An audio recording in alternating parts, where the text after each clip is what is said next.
A Texas jury is deciding right now whether a man who confessed to killing a 7-year-old girl should live or die. The crime, the guilty plea, the penalty phase, all of it. This is True Crime Today. Coming up, the sentencing phase in the Tanner Horner trial reaches a critical point today.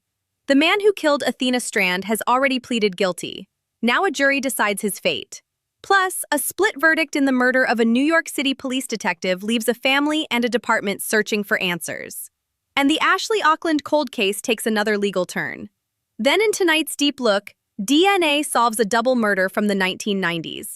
There is just one problem. The killer has been dead for 25 years.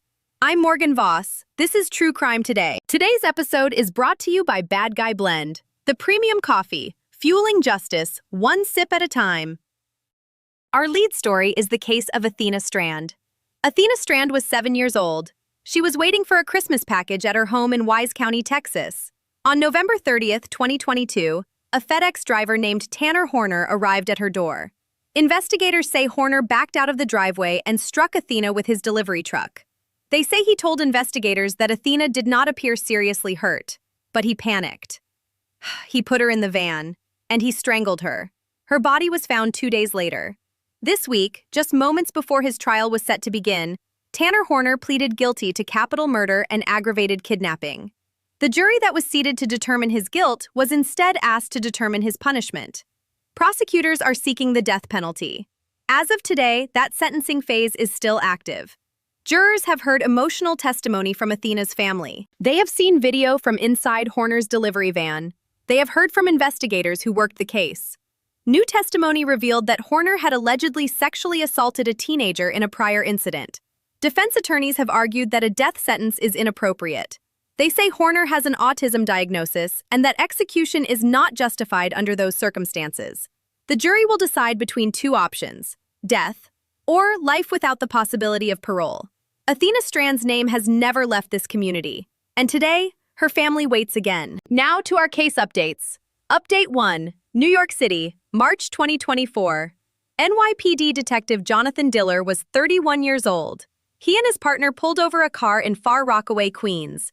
In the back seat was Guy Rivera. During the stop, Rivera fired a gun under Diller's bulletproof vest and killed him. He then pointed the weapon at a second officer. The gun jammed. Rivera was charged with first-degree murder. On April 1, 2026, the jury returned a split verdict. Not guilty on the murder charge. Guilty of aggravated manslaughter in the first degree.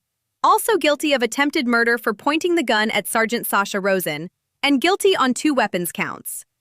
The acquittal on the top charge was a blow for law enforcement. Rivera's defense had argued the gun discharged accidentally during a struggle. The jury apparently found some merit in that argument. Rivera faces up to 90 years to life. Sentencing is set for April 27th. Detective Diller was posthumously promoted. He leaves behind a wife and a young son. Update 2, Iowa, West Des Moines. It has been 15 years since Ashley Okland was shot twice inside a model home where she was holding an open house. She was 27. She was a real estate agent. She had no idea she was in danger. Kristin Ramsey was arrested in March of this year and charged with first-degree murder. This week, new court documents placed Ramsey outside the front door of the model home at the time of the shooting. Witnesses say she fled without calling 911. On April 10th, defense attorneys responded. They claimed the state cherry-picked its evidence and misled the grand jury. They say no gun, no ballistics, no fingerprints, no DNA, no digital evidence, and no confession was shown to the grand jury. Ramsey is held on $2 million cash bond. No trial date has been set. Ashley Okland's family has waited 15 years. They deserve to see this through. And finally, our deep look. 2 women, 2 murders, 30 years of silence. Marybeth Welsh was 24 years old. On November 14, 1993, she was found dead on a Camden, New Jersey sidewalk. She had been strangled. She had been sexually assaulted. 5 months later, in April 1994, 16-year-old Jennifer Persia was found dead on the living room floor of her home in Magnolia, New Jersey. She had been beaten. She had been bound. She had been stabbed more than 20 times. Investigators always suspected the 2 cases were connected. But for decades, there was no name to attach to the DNA. In August of 2025, the New Jersey State Police Office of Forensic Sciences ran updated analysis. They found that DNA from Welsh's clothing and blood from Persia's crime scene matched the same unknown male profile.